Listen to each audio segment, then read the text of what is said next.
Ever wonder why some guys say the simplest thing and instantly spark chemistry, while others try hard and get nowhere? There's a secret art to playful tension, and when you master it, she won't just laugh. She'll lean in, intrigued, hooked, and thinking about you long after the moment's passed. This isn't humor, it's attraction, disguised as fun. Stay with me. Imagine walking into a room where everyone's talking, laughing, and pretending to enjoy themselves. Most men in that room are doing the same thing, putting on a version of themselves they think will get approval. Loud jokes, puffed up chests, attention, hungry smiles, but over in the corner there's a guy who isn't trying. He's not the loudest, he's not the flashiest, but people are drawn to him, especially women. They lean in when he speaks. They mirror his body language. They find reasons to stay in his orbit. That man, he's not trying to charm anyone. He doesn't need to. He has something much more powerful, authentic confidence. This is the one behavior most men overlook because it doesn't come from strategy. It comes from self. Women can sense the difference between someone performing confidence and someone who actually owns it deep in their nervous system. And when that authenticity shows up, it triggers something primal. Women don't just notice it, they feel it. Authentic confidence is rooted in internal validation. That means your sense of worth isn't determined by how people react to you, how many compliments you get, or whether a woman likes you.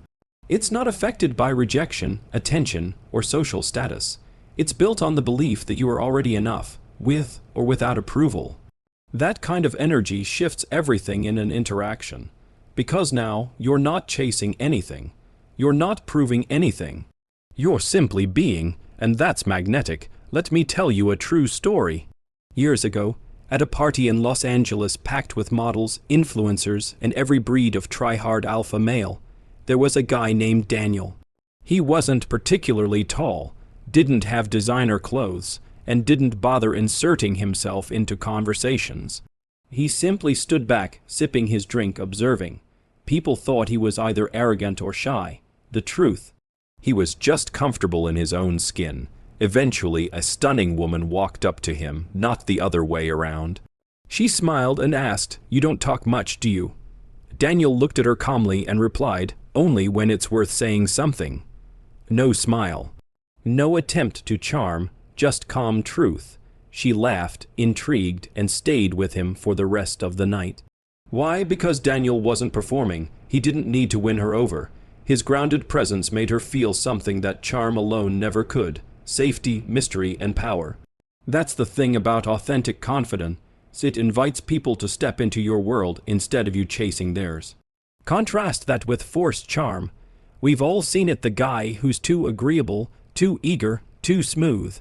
The guy who laughs at all the wrong times, who tells her what he thinks she wants to hear, who compliments her too quickly, too much. Women don't consciously analyze it, but they feel the offness, the lack of congruence, and it puts them on guard. Forced charm is rooted in fear. The fear of not being enough as you are. So you compensate, you exaggerate. You perform, but the problem is, performance lacks tension. It lacks the edge that keeps people intrigued. Real confidence, on the other hand, doesn't flinch when there's silence. It doesn't fear disapproval. It doesn't need to be liked to feel worthy. Another story: a well-known dating coach once ran an experiment. He sent 2 different types of guys into the same bar over the course of 2 weekends. One group had slick pickup lines, rehearsed routines, and high-energy banter. The other group was trained to speak only when they had something real to say, to hold eye contact without flinching, and to stay rooted in their own body, even when interactions got awkward. Guess who made deeper, more lasting connections? Not the entertainers. The second group had women not only interested but invested. One guy who barely said 10 words the entire night ended up walking out with a woman who told him she felt something she couldn't explain. That's the effect of authentic presence. It's rare, and rarity is attractive. There's a psychological reason for this. Human beings, especially women who are neurologically more attuned to emotional and social cues, can detect incongruence. When your words and your energy don't match, it creates micro discomfort. She might not know why she feels off, but she'll withdraw. Conversely, when your energy and words align, when you're just real, she relaxes, she opens up. Trust builds quickly. And attraction follows trust. Most men try to bypass this. They chase techniques, tactics, lines, and yes, those things can create temporary spikes in attention. But they don't create depth. They don't create chemistry that lingers, because nothing sticks when it's not real. You don't need to say the perfect thing. You don't need to dress like a rock star or tell 10 funny stories in a row. What you do need is the courage to show up without needing anything from the moment. That's what creates space for real connection. Think about the last time you felt truly seen by someone, when they weren't judging, fixing, or performing. That rare feeling of being in the presence of someone who knows who they are. That's the energy women crave. It's not loud, it's not flashy, but it's unforgettable. One of the most famous female attraction studies at UCLA found that women rated confidence, defined as comfort in one's own identity, as the single most attractive quality in men, outranking physical appearance, wealth, and even intelligence. Why? Because confidence signals evolutionary safety. A confident man is harder to manipulate, harder to shake, and more capable of protecting and providing. Even today, subconsciously, that still matters. But here's the catch. Authentic confidence can't be faked. You can't act grounded. You can't pretend to not need approval when your whole body is desperate for it. That's why the work isn't in learning new tricks. The work is in stripping away the need for tricks in the first place. Because once you stop performing, you stop competing. And once you stop competing, you start creating space. In that space, women feel free to be themselves. And when a woman feels safe being herself around you, the game is already won. So, what's the one behavior women can't resist? It's not charm, it's not strategy, it's not bravado. It's being a man who doesn't need anything from her to feel whole, and who is completely okay with whatever happens next. That's not apathy, that's freedom, and freedom in a world of desperate energy and loud insecurity is irresistible. You want women to chase you. Stop chasing their approval. Own who you are so completely that it makes them curious to discover what else you're hiding beneath that quiet smile. Because when your energy says, "I am enough," the world starts to believe it too. There's something undeniably powerful about the unknown. It pulls at us. It teases our imagination, tempts our curiosity, and stirs emotions we can't always name. When it comes to attraction, especially romantic or sexual attraction, mystery isn't just an ingredient. It's often the spark, that magnetic, almost unexplainable pull that makes someone linger in your thoughts long after a conversation ends. That's the power of mystery. For most men, the natural instinct is to impress, to overshare, to explain, to prove themselves. They lay everything out on the table within minutes, hoping the faster she knows him, the faster she'll like him. But this approach tends to backfire. Why? Because when everything is revealed too soon, nothing feels special. Curiosity dies. The mind no longer has a puzzle to solve, and emotional engagement flatlines. Women, especially, are hardwired for emotional stimulation and narrative.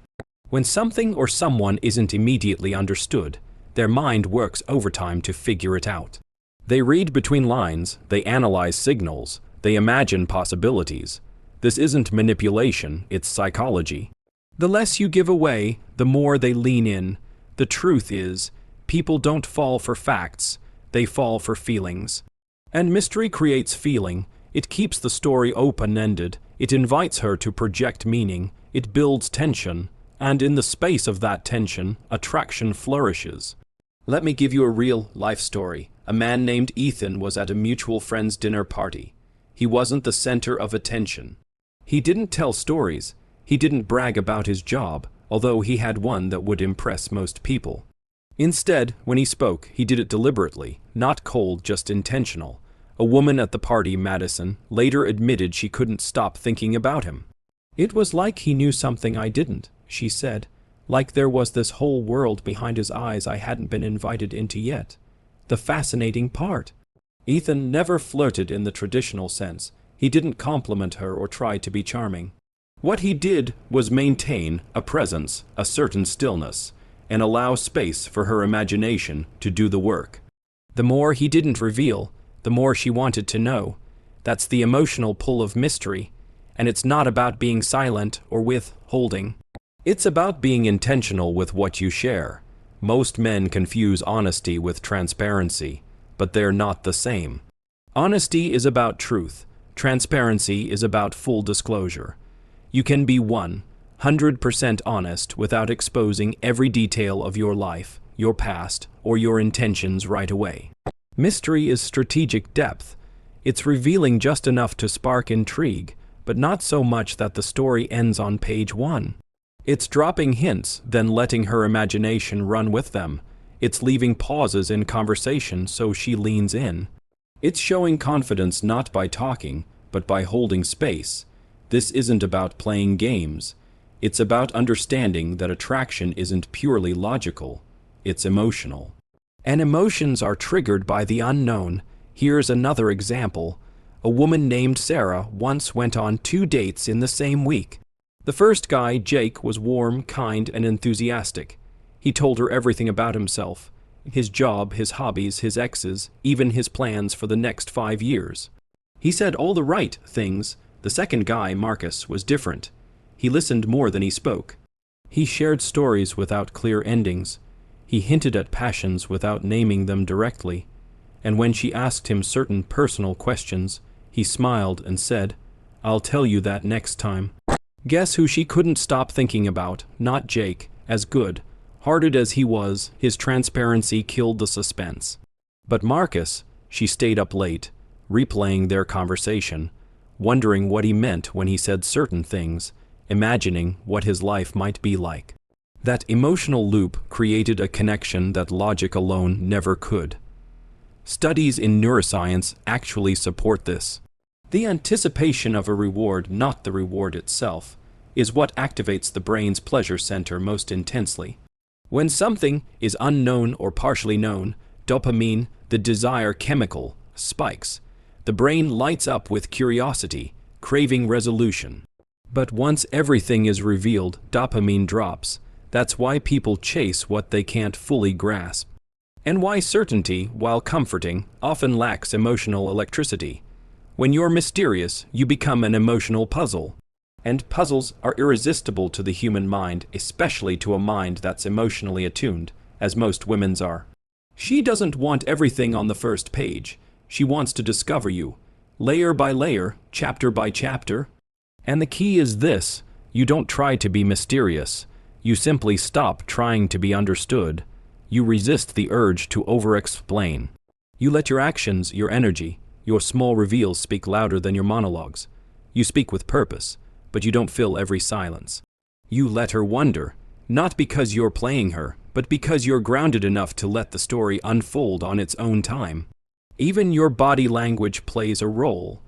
A man who maintains steady eye contact, who doesn't fidget, who doesn't rush his words, who pauses before answering, that man gives off a signal. He isn't afraid of tension, he's in control of himself, and in a world full of frantic approval, seeking energy, that level of self-possession feels rare and valuable. There's also something deeply psychological here. Mystery creates projection, and projection is powerful. When you don't immediately fill in all the blanks, people subconsciously fill them in for you. If you have strong, quiet energy and you leave some things unsaid, she'll likely imagine them in the most flattering way possible. Not because you're misleading her, but because the human brain naturally fills gaps in a way that reflects its desires. This is the reason certain characters in movies, books, or real life are so iconic. Think James Bond, for instance. He's not loud, he doesn't explain his every move, he lets others draw conclusions. And because he gives so little away, everyone around him becomes more curious, more invested, more emotionally involved. Most men underestimate how much power lies in the unknown. They think connection comes from dumping their story on the table. But real connection comes when someone wants to know your story, and feels privileged when you finally let them in. Mystery is not about silence, it's about restraint, and restraint is a sign of power. When a man doesn't rush to fill the space with words, approval, or validation, he tells the world, "I'm not here to prove, I'm here to be." And that kind of energy, that's the kind of energy women don't forget. It stays with them, it stirs something deep, something that makes them wonder who you are long after the conversation ends. Imagine walking into a conversation where everything feels effortless. You're not forcing a laugh, not overthinking your next line, not trying to steer the vibe because the other person just gets it. They pick up on subtle cues, they respond, not react, the energy flows, and somehow it feels like they always know what's appropriate in that exact moment. That's not luck, that's emotional calibration. Emotional calibration is the rare ability to read the moment and respond with precise awareness. It's not about being a chameleon or pretending. It's about being so attuned to the social and emotional environment that you can either match it seamlessly or lead it somewhere more compelling. In the world of attraction, especially when connecting with women, this is a superpower, and one that most men overlook entirely. Attraction isn't built in words, it's built in energy. It's not what you say. It's how you say it, when you say it, and whether or not it matches the emotional moment. That's the difference between someone feeling seen and someone feeling uncomfortable. Let me show you how this plays out. There was a guy named Jason at a rooftop event in New York. He approached a woman with high, bubbly energies, smiling, laughing, engaged in a lively conversation. Jason, confident but unaware, went in with a laid back monotone tone and made a sarcastic joke that didn't quite land. The vibe dropped instantly, not because he wasn't attractive or funny or smart, but because he wasn't calibrated. He entered with the wrong rhythm, the interaction felt off, and she quickly lost interest. Later that same night, another man named Noah approached her. But this time he read her tone, her pace, her eyes. He didn't rush in. He matched her tempo, shared a high-energy compliment, leaned into the vibe she was already in, and then slowly, skillfully, began leading the conversation into deeper territory. Within 5 minutes, she was locked in, laughing, engaged, and following his emotional lead. That's calibration. Women are hypersensitive to emotional mismatches. They may not always verbalize it, but they feel it. A guy who comes on too strong when she's feeling quiet. Red flag. A guy who's too detached when she's being playful. Missed opportunity. Emotional calibration is what allows you to connect in real time without friction. But it's not just about matching. It's also about leading. Let's say you meet a woman who's nervous, slightly guarded. She's been hit on 4 times tonight, she's on edge. If you mirror that energy, if you come in with anxiety or awkward overcompensation, you reinforce her guardedness. But if you come in calm, grounded, smiling, not forcing her to match you, but offering her a safer, more relaxed emotional space, you lead her out of tension. And she feels it. This happened to a friend of mine, Leo. He met a woman at a bookstore cafe. She looked tense, halfway into a breakup phone call. Most guys would have avoided the moment, but Leo didn't go in with flirtation. He calibrated. He offered a gentle smile, made a light, observational comment about the book she was holding, and walked away. No pressure, no expectation. 10 minutes later, she came up to him to continue the conversation. Why? Because his energy didn't intrude, it invited. That's the art of calibration, reading the emotion, then offering a counterbalance that's easy to accept. And this ability isn't just intuitive, it's learnable. It starts with presence. Most men don't calibrate because they're not even here. They're in their heads, rehearsing lines, overanalyzing the moment. Calibration only works when you're fully present, watching her eyes, her body language, her breathing, her pace of speech. If she's leaning in, lowering her voice, slowing down, you match that. If she's animated, gesturing, high energy, you bring yours up. And once you match it, then you can lead it. That's the dance. There's also power in knowing when not to push. A man calibrated to the moment doesn't try to fill every silence. He doesn't need constant momentum. If she withdraws slightly or seems distracted, he doesn't panic. He gives space because he's not chasing validation. He's responding to her actual emotional reality, not his own internal storyline. I once saw a guy totally blow an otherwise solid interaction because he couldn't recognize the shift in energy. The woman he was with had started to tire. Her laughter was quieter. Her eye contact faded. Her body turned slightly away. Instead of adjusting, he doubled down. More jokes, more stories, more trying to keep the vibe up. She ghosted within minutes. Not because he wasn't good, but because he wasn't present enough to pivot. Emotional calibration isn't about perfection. It's about listening without words, not just to what she's saying, but to what she's showing, the way her body reacts. The rhythm of her attention, the micro expressions when you speak, those signals are always there, waiting for a man skilled enough to interpret them. And it goes deeper. Calibrated men also know how to test the water, subtly escalating, then pulling back if needed. A lightly placed hand, a playful tease, a meaningful pause, all designed not to dominate but to feel. To test response, to sense, is she ready to go deeper or not yet? This creates a feedback loop of trust. When she sees that you respond to her cues not with neediness, not with hesitation, but with intelligent emotional awareness, she relaxes. Her walls come down. She follows your lead. That's how intimacy is built, even before anything physical happens. This doesn't just apply in seduction. It applies in relationships, business, even friendship. Emotional calibration is human intuition on steroids. It's the reason some people are seen as magnetic. They're not louder or smarter, they're just tuned in. They see people, and that makes people feel safe, special, and connected. A Harvard social dynamics study once found that the most liked individuals in group settings weren't the most extroverted or dominant. They were the ones most responsive to emotional cues in others. They matched tone, energy, even posture, creating an unconscious bond that others interpreted as chemistry. And in romantic dynamics, that bond is gold, because when a woman feels seen, not just heard, but truly seen, she connects.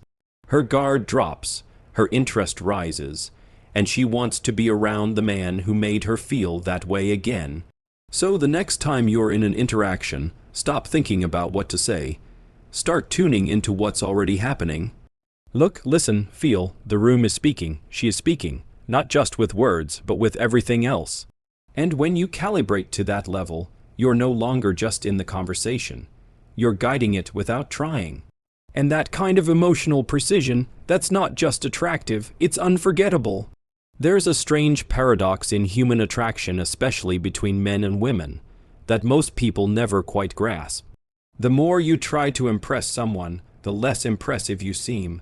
The more you seek validation, the less you get it. The harder you try to be chosen, the more forgettable you become. And on the flip side, the less you need approval, the more powerful your presence becomes. That's the brutal truth. Non-neediness is irresistible. Neediness repels because it places pressure on the other person to complete you. It says, I need something from you in order to feel okay with myself. That energy, even if unspoken, is felt instantly. Women are especially attuned to this. The moment they sense that your sense of worth is dependent on their attention or response, something shifts. The emotional tension evaporates, the desire fades.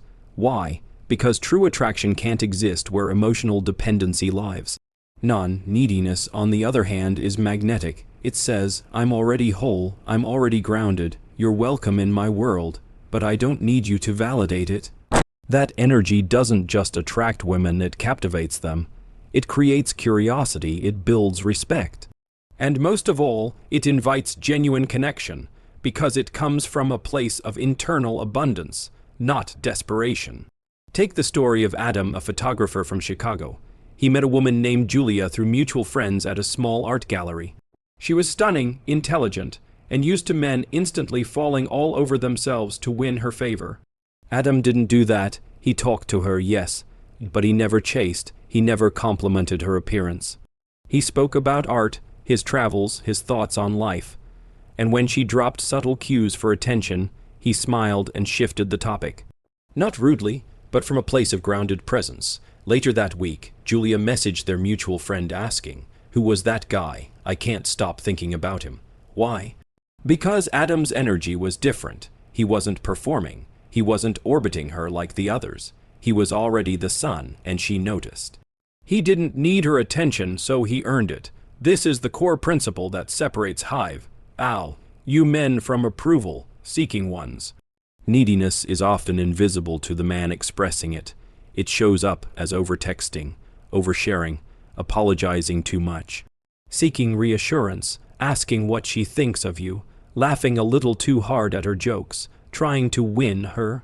All these things signal one thing: I need your acceptance to feel valuable. And once that signal is detected, attraction suffers. Now compare that to a man who moves from internal validation. He enjoys a woman's company, sure, but he's not chasing anything. He doesn't adjust his personality to win favor. He doesn't rush to fill silence or explain himself. He's simply present, calm, and expressive without trying to get anything in return. A perfect example of this is seen in the story of Luca, an Italian musician who was traveling through Los Angeles. He met a group of women through a friend and joined them for dinner. Most of the men were trying to one-up each other, subtly competing for attention. But Luca, he listened, he smiled. He occasionally chimed in with a thoughtful comment or light joke. But he never once tried to be the star of the room. One of the women there, Ava, later told her friend there was something about him. He didn't even care if we were impressed, and that made him 10 times more attractive. That's the essence of non-neediness. It shifts the emotional dynamic. Instead of chasing, you're allowing. Instead of convincing, you're sharing. You're not trying to get her. You're just being you fully, calmly, without apology, and that space of self-assuredness becomes an invitation for her to step into your world. Psychologically, this has deep roots. Studies in evolutionary psychology show that women are naturally drawn to men who demonstrate high status, not just socially, but emotionally. Status isn't just money or power, it's behavior. A high-status man doesn't need approval, he doesn't seek it. And in doing so, he signals that he has options, that he is selective, that he's secure. Neediness, on the other hand, signals the opposite. It tells her, I don't have many options. I need you to like me, or I'll feel rejected. And biologically, this lowers perceived value. It's not cruel, it's primal. We're wired to respect and desire those who are already desired, those who move through the world with purpose and self-respect, not desperation. This doesn't mean you should be cold or emotionally unavailable. Non-neediness isn't about being distant, it's about being whole. You can still compliment her, be kind, be romantic, but the key is intention. If you're doing those things because you feel great and want to share your energy, that's attractive. If you're doing it to get her to like you, that's repelling. Another key part of non-neediness is detachment from outcome. This is huge. Most guys approach dating or relationships like a mission. Get the number, get the date, get the approval. That energy puts pressure on every interaction. Women feel it, and pressure kills connection. But when you let go of the outcome, when you show up with zero expectation, just presence and curiosity, you become disarming. There's no agenda, and that makes you dangerous in the best way. Look at someone like Elijah, a friend of mine who works in fashion. He once told me his mindset before every interaction with a woman is simple. Let's see who she is. That's it. Not how can I win her over, not how do I impress her, just let's see who she is. That attitude keeps him grounded. It removes need, it creates space, and ironically, it makes women chase him. The most powerful men in the dating world aren't the richest or the best looking. They're the most emotionally centered. They're the ones who walk into a room and don't seek permission to be there. They belong to themselves. That's what women crave, a man who doesn't need them, but chooses them from a place of abundance. And that choice, when it's real, is what builds real desire. So here's the shift. Instead of trying to impress her, impress yourself. Instead of trying to earn her interest, be so grounded in who you are that her interest becomes a bonus, not a necessity. Instead of performing, simply share. If she connects, great. If not, you're still good. You were good before she arrived. You'll be good after she leaves, that's the energy that makes her stay. Because the truth is, when you don't need her approval, you become the man whose approval she starts to crave. In any group setting, whether it's a buzzing party, a quiet dinner, or an intimate one-on-one, the energy always organizes itself around someone. Not the loudest person, not the one demanding attention, but the one who carries a certain weight in the room, a presence that doesn't shout, but leads. This is what we call silent leadership. It's invisible to the untrained eye, but profoundly felt. And when a man knows how to lead socially without force, without arrogance, without needing to dominate, he becomes the anchor everyone orbits around, especially women. Silent leadership isn't about barking orders or controlling the group dynamic. It's the opposite of performative alpha behavior. It's the ability to shape the emotional flow of a room through grounded energy, timing, and subtle decisions that communicate authority without ego. It's eye contact that holds attention. It's body language that invites calm. It's movement through a space with a sense of purpose, but without the need for validation. Women pick up on this instantly. They're biologically wired to sense which man the rest of the room is following, even if it's unconscious. But more than that, they're drawn to the type of man who doesn't have to fight for attention, because he already has it by default. That man signals safety, power, and certainty without ever needing to announce it. Let's look at a real-world example. At a music event in Los Angeles, a friend of mine, Marcus, walked into a room where a group of people were gathered. He wasn't loud. He didn't interrupt conversations. He simply walked with calm certainty, took his time choosing where to sit, and when people approached him, he gave them his full presence.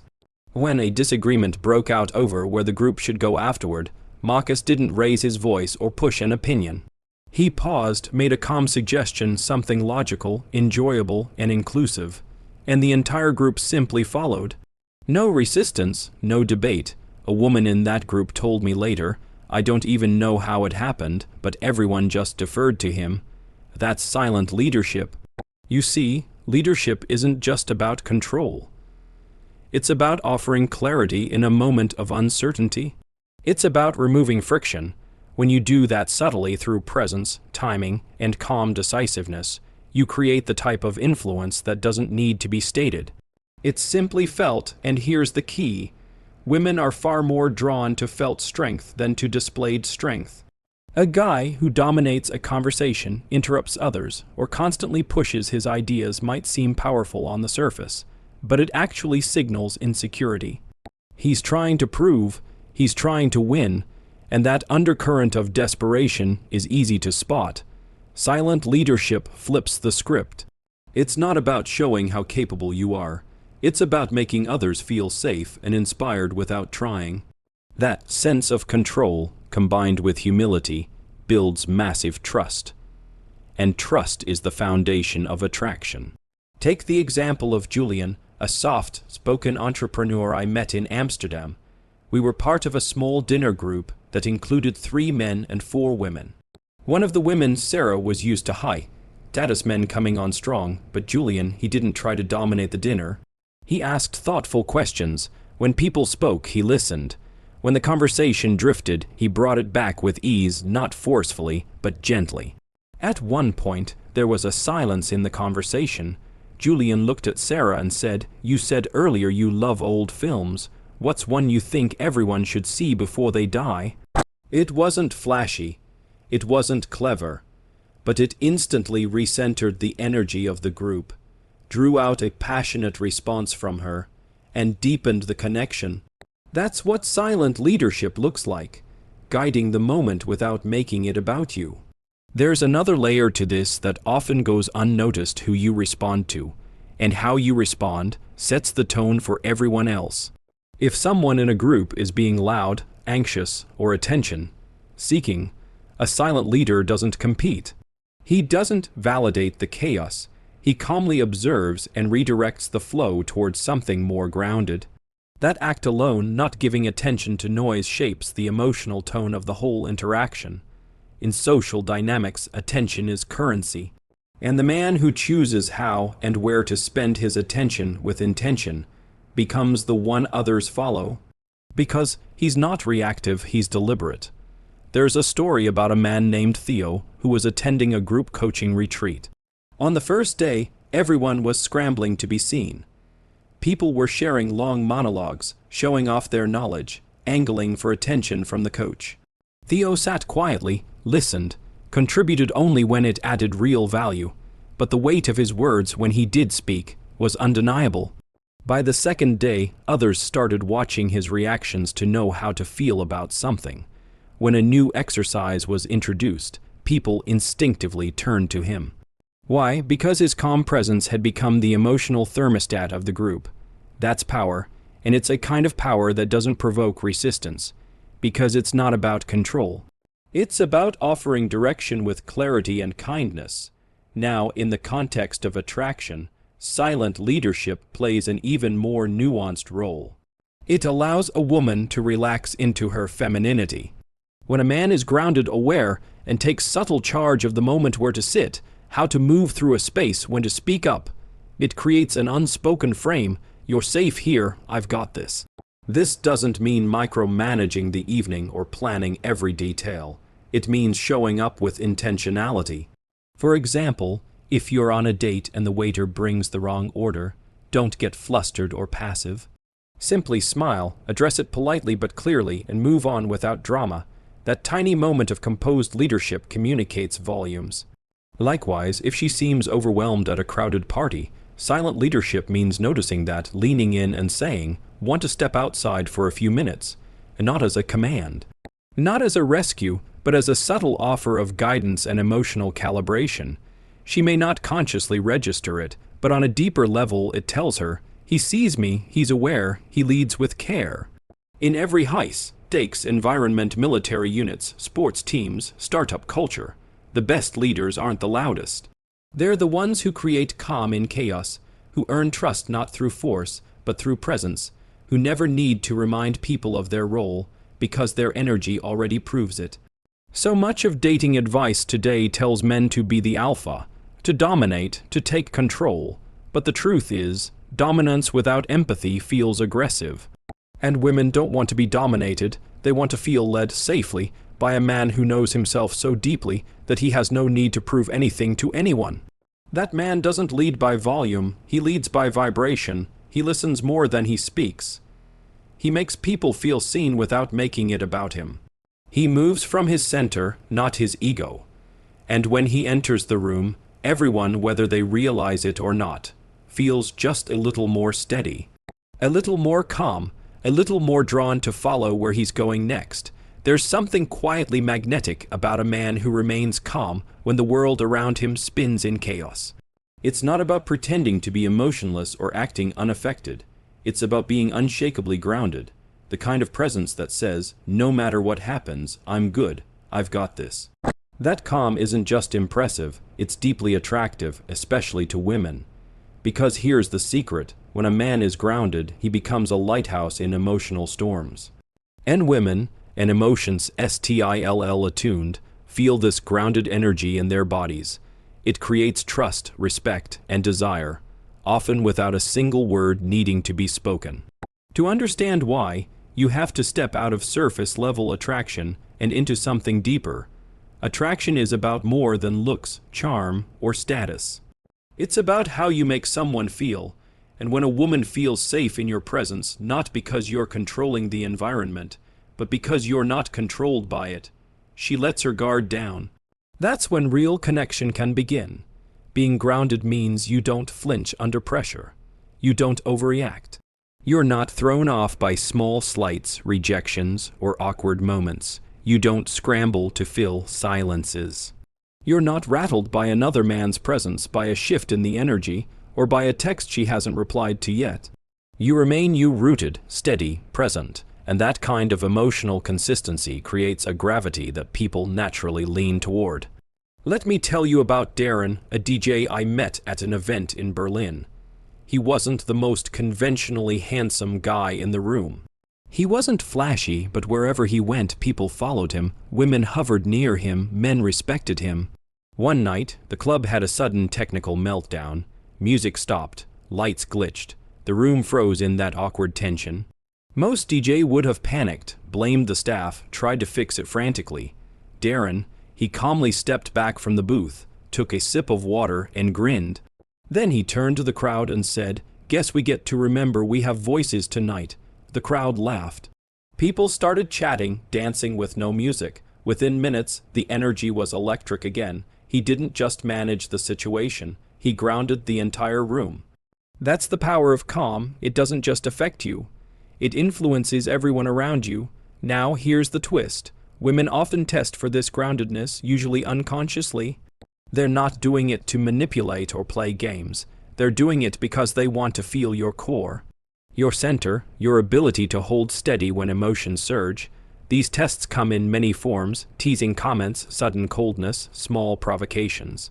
Not because she wants to push you away, but because she wants to see, can you hold your frame? Are you real, or are you rattled by resistance?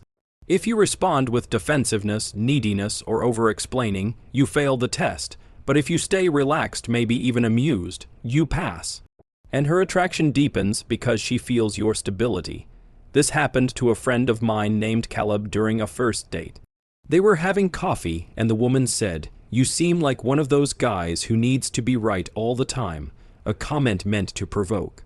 Most guys would have scrambled to prove otherwise. Caleb just smiled and said, "Probably, but only when I am," and sipped his drink. She burst out laughing. The energy shifted. Why? Because he wasn't thrown. He didn't need to prove anything. He stayed grounded, and that gave her permission to relax too. When you're unshakably grounded, your emotional state isn't determined by external events. A woman pulls back emotionally. You don't chase. A guy interrupts your conversation. You don't compete. The world gets chaotic. You stay composed because you've already done the work internally. You know who you are. You're not riding the waves. You are the ocean floor. This type of calm doesn't mean you're passive or detached. Quite the opposite. You're fully present, but you choose your responses.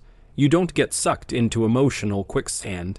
You breathe, you notice. You lead with stillness. One of the most iconic examples of this happened with Jack, a corporate strategist from London. During a pitch meeting, the company CEO unexpectedly attacked his proposal publicly and harshly. Everyone expected Jack to crumble, to stutter, to get defensive. Instead, he paused, smiled slightly, then calmly said, "That's a fair point. Let me show you how I accounted for it." The energy in the room shifted. Even the CEO softened. Jack wasn't just calm. He was anchored. And in that moment, he earned more respect than any aggressive defense ever could have achieved. That same energy applies in relationships. Imagine a scenario. A woman you're seeing tells you she needs space. Not because you did anything wrong, but because she's overwhelmed. A reactive man might panic, over-message, demand clarity, try to fix it. A grounded man, he honors her space, not with bitterness but with trust. He sends one calm message, "I understand, take what you need," and then he returns to his life. That response says everything. I respect you. I trust you, and I'm not crumbling just because your energy shifted. Guess what happens next? More often than not, she comes back. Why? Because your groundedness became the very thing she missed in your absence. Your calm made her feel safe. And safety is the soil where desire grows. Being unshakably grounded isn't about perfection. It's not about never feeling anything. It's about being so connected to your internal world that the external world doesn't dictate your worth. It's about building a core so strong that no mood, no moment, no person can shake it. Women aren't just attracted to looks or status, they're drawn to emotional safety. A man who can stay centered no matter what becomes a rare find in a world full of emotional volatility. And here's the truth, groundedness isn't something you fake. It has to be trained through meditation, through adversity, through journaling, breathwork, time alone. Every time you choose presence over reaction, you build that core. Every time you pause before responding, every time you observe instead of over-identify, you become more solid. Eventually, that calm becomes your default, not performative, not forced, just there, rooted in your nervous system. And when that happens, you'll notice the world starts responding differently. People will listen more closely. Friends will look to you in tense moments. Strangers will feel more at ease around you. And women, whether they can articulate it or not, will feel drawn to something they can't quite name. It's not charisma, it's not power, it's presence, it's stillness, it's grounded masculine energy, and once you embody it, everything changes. Not because you're trying harder, but because you no longer need anything to prove who you are. There's a common misunderstanding in the dating world, and especially among men, that vulnerability is weakness. That showing emotion, revealing your past, or admitting pain somehow diminishes your value or makes you less masculine. But the truth is the complete opposite. When revealed with strength, vulnerability becomes one of the most powerful tools in human connection. It doesn't repel attraction, it magnifies it. When expressed from a grounded place, vulnerability builds trust, intimacy, and desire faster than any clever line or alpha posture ever could. Let's be clear, vulnerability is not the same thing as emotional dumping. It's not about oversharing your traumas in the first 5 minutes of a date. It's not about seeking pity or placing emotional responsibility on someone else. Real vulnerability is strength because it takes courage. It says, I'm not hiding who I am, I'm not perfect, but I'm real, and I trust you enough to show you something true. Women are deeply intuitive when it comes to emotional authenticity. They may not always have the words for it, but they can feel when a man is hiding behind a mask. And they can also feel when a man reveals something honest. Imps, not to manipulate, but to connect. That type of disclosure triggers something ancient in the female nervous system: safety, recognition, depth. There's a moment I'll never forget. A man named Eli was on a third date with a woman he had strong chemistry with. Things were going well, but there was a subtle tension, like something unspoken was holding them apart emotionally. Over dinner, the topic of family came up. She asked casually, "Are you close with your dad?" Most men would have brushed it off. Eli could have easily said, "Not really, long story," and moved on. But instead, he took a breath and said, "I used to resent him a lot. He wasn't around when I needed him. But over time, I realized he was dealing with his own demons, and I'm still learning to forgive him without excusing him. He didn't get emotional. He didn't collapse into the story. He simply shared it as part of who he was. Calmly, truthfully, with eye contact." Her response was visceral. She leaned in, her tone softened, the conversation went deeper. That one moment shifted the entire dynamic, from surface-level compatibility to something much more real. Why? Because his vulnerability wasn't weakness. It was anchored, it was integrated. And in that moment, he showed her something rare, that he had the strength to be emotionally real without falling apart. The power of vulnerability lies in the balance of exposure and composure. If you overshare, if you emotionally bleed all over someone in hopes of being understood, it creates pressure. It makes the other person feel responsible for your feelings. That's not vulnerability. That's a form of covert neediness. But if you reveal something personal with zero expectation for how the other person reacts, if you own your truth without demanding emotional validation, it becomes deeply attractive. It shows emotional maturity, depth, and courage. Think about this. Who do we trust most in life? It's the people who show us who they really are, flaws and all, and don't try to manipulate our perception. We trust those who are honest even when it's uncomfortable, and trust is the gateway to intimacy, especially romantic intimacy.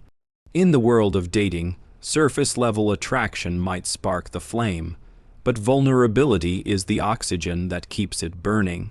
When you reveal a part of yourself that's real, not polished, not strategic, but true, you create a space for the other person to do the same. And that's where real connection lives. There's a powerful moment that happened in a coaching retreat I once attended. A guy named Roman, a tall, confident entrepreneur who usually led with banter and bravado, stood up during a group exercise. He was asked what he hides most in relationships. For a moment, he hesitated. Then he said, "I always act like I don't care because I'm afraid people will leave when they see how much I do." The room went quiet, not out of awkwardness, but out of respect. That sentence didn't make him look weak. It made him real. Every man in that room respected him more after that. And the women, they didn't just hear him, they felt him. Because in that one sentence, he showed them his humanity, his fear, his strength. Vulnerability used wisely has another powerful effect. It disarms the other person's defenses. When someone senses that you're being fully honest and aren't trying to get anything, their nervous system relaxes. It tells them, I don't have to perform around this person, I can just be me. And that's what people crave, especially in a world of filters, facades, and curated dating profiles. They want real, and the fastest way to invite realness from someone else is to go first. But timing matters.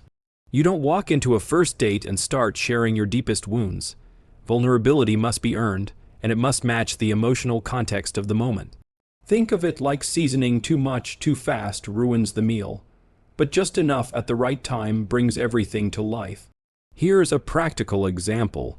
Let's say you're on a date, and she mentions that she struggled with anxiety in the past. That's a moment, instead of trying to fix it, relate with something true. You might say, yeah, I used to deal with that too, especially during transitions. Moving cities was a big one. It taught me a lot about how I handle uncertainty. You're not trauma dumping.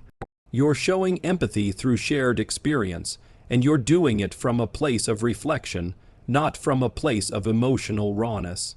That distinction is critical. Another common misconception is that vulnerability must always be deep and heavy. It doesn't. Sometimes it's as simple as admitting fear or nervousness without shame. Saying, I almost canceled tonight because I was worried I'd be awkward, with a laugh shows humility. It shows you don't take yourself too seriously. It shows you're comfortable being imperfect, and that's refreshing. Here's what women find irresistible. A man who knows he's not perfect but isn't ashamed of it. A man who can own his story without getting lost in it. A man who says, this is who I am, and I'm not trying to hide it or push it onto you. Because if you can't be vulnerable, you'll always stay on the surface, you'll always be performing, you'll always be wondering whether you're doing it right. But when you lean into who you are fully, imperfectly, confidently, you stop performing and start connecting. That connection is the foundation of everything: attraction, intimacy, trust, love. So the next time you feel that hesitation, the part of you that wants to hide the truth, avoid the feeling, change the subject, pause. Breathe, ask yourself, what would happen if I showed just a little more of myself right now? Not because you need to, not because it's a tactic, but because it's real, and in a world starving for authenticity, that kind of realness isn't weakness. It's your most powerful weapon. There's a seductive quality to playfulness that's often underestimated, especially in the world of male-female dynamics. But not just any kind of playfulness, not goofy clowning, not try-hard jokes, not empty humor for attention. The kind of playfulness that truly captivates women comes with precision. It has a sharp edge. It teases, challenges, pokes, but always with awareness, intelligence, and timing. That blend of wit and tension, it's magnetic, because when done right, playfulness creates a dynamic that's charged, flirtatious, and unpredictable. It bypasses the logical brain and goes straight to emotion. It creates a subtle push-pull that keeps her engaged, not because she's being insulted or confused, but because she's being stimulated. Emotionally, intellectually, and yes, sexually. Let's break this down. Why does teasing or banter work? It signals two powerful things: social intelligence and emotional control. You're showing her that you're not just some guy who's captivated by her beauty or trying to win her over. You're someone who can match her, challenge her, and playfully disarm her. This is especially potent with you women. These are women who are used to being complimented, catered to, and put on pedestals. They've heard it all.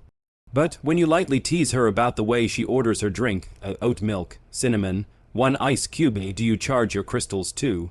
You're breaking the pattern. You're creating a moment that's different from the norm. You're making her feel something. But there's a line. True playfulness isn't mean, it's not negging, it's not passive-aggressive jabs disguised as jokes. That's insecure behavior pretending to be confidence. Real playfulness is rooted in warmth. It invites connection.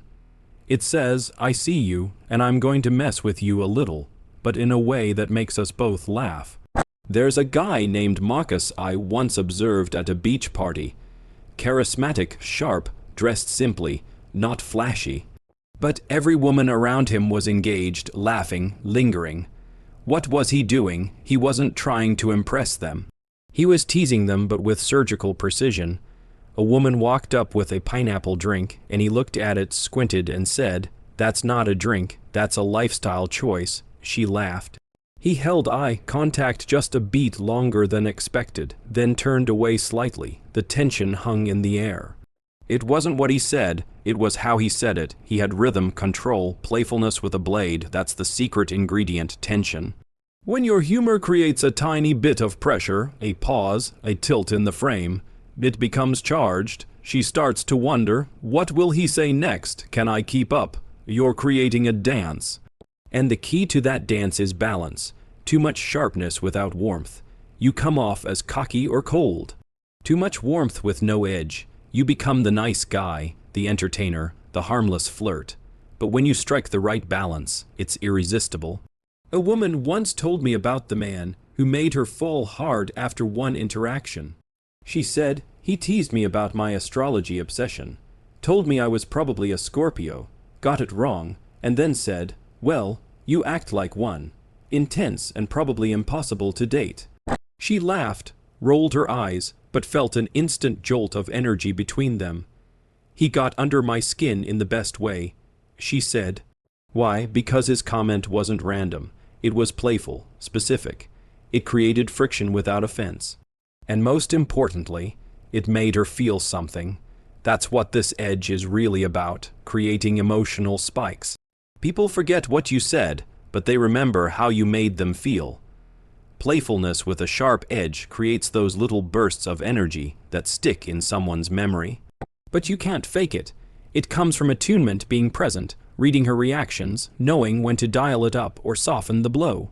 A guy once tried to emulate this style he saw online and opened a date with, "Wow, that's a lot of makeup. Who are you hiding from?" She walked out before the drinks arrived. Why? Because that wasn't playful. It was clumsy, mean, not based on any rapport or rate of her energy. Effective teasing happens within a container of connection. You build rapport first, you signal warmth. You look her in the eye with a glint, not a sneer. You speak with relaxed confidence, not with nervous edge. And when you do land a tease, you follow it with something that pulls her back in, maybe a smile, a genuine question, or a moment of softness. That contrast, it's what keeps her on her toes, and it's not just about attraction. Playfulness builds trust. Think about the people you laugh hardest with. You trust them, you let down your guard. In romantic dynamics, this is everything. When she's laughing, she's relaxing. Her body lets go of stress, her defenses drop, and suddenly she's not just talking to a man. She's connecting with a feeling. There was a story from a woman named Hannah who met her now boyfriend at a dinner party. She was talking to a group about how she ran marathons, and he jumped in and said, "Oh, I see. So this is a humble brag circle." The group laughed. She narrowed her eyes playfully and said, "You're brave for coming at me like that." He said, "Brave or stupid? Let's find out." That exchange led to a 3-hour conversation. Not because he was trying to be funny, but because he created chemistry. With words, with timing, with play. So how do you develop this skill? You start by observing more, noticing her body language, tone, rhythm. You experiment with light teasing and watch how she responds. Is she smiling, leaning in, teasing back? Great, keep going. Is she freezing, pulling away, crossing her arms, pull back? It's not about forcing the vibe, it's about calibrating it. Also, study sharp humor. Watch stand-up comedians who use wit, not just loudness. Notice how they pause, how they play with tension and release. Learn to love silence, because sometimes the most powerful line is the one you deliver with just a raised eyebrow and a smirk. And most importantly, cultivate your own enjoyment. Playfulness that's forced isn't playfulness, it's performance. But when you are amused, When you're genuinely having fun without attachment to outcome, she feels that. And it gives her permission to enjoy herself too. That's the essence of this entire dynamic. When you bring playfulness with a sharp edge, you're saying, I'm not afraid to challenge you. I'm not walking on eggshells. But I also respect you enough to be intentional with my words. I'm here to have fun with you, not at your expense. It's confidence without arrogance, humor without desperation, masculine energy with wit. And when a woman experiences that kind of playfulness from a man who's present, sharp, and grounded, it doesn't just make her laugh. It makes her feel alive. If this opened your eyes to the real secret behind playful attraction, hit that like button. It helps more than you think. And if you're ready for deeper insights that shift the game entirely, subscribe now and turn on notifications. The next video might just unlock what you've been missing.